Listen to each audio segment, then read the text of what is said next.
तुम्हाला ज्या दिवशी वाटेल विद्यार्थी मित्रांनो, त्या दिवशी मनामध्ये हाच विचार ठेवा की मी लढेल, मी संघर्ष करेन आणि पुढे जाईल.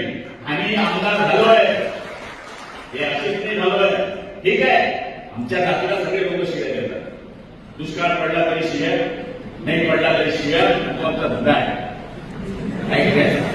ज्याला शिव्या ऐकता येते त्याने आमदार व्हावं, ते होऊ नये असा माझा मत आहे. त्यामुळे हा आमचा विषय आहे. आम्ही कधी या गोष्टीचा विचार करत नाही. आम्ही पण संघर्षात्मक आलो, आम्ही संघर्षात्मक आलो. पण ठीक आहे, आता आम्हाला बदनामच करून टाकलं होतं. आम्ही त्या बदनामीला बिलकुल विचार करत नाही. आमच्या मनात हीच इच्छा आहे की आम्ही लोकांच्या सेवेकरता काम करतोय.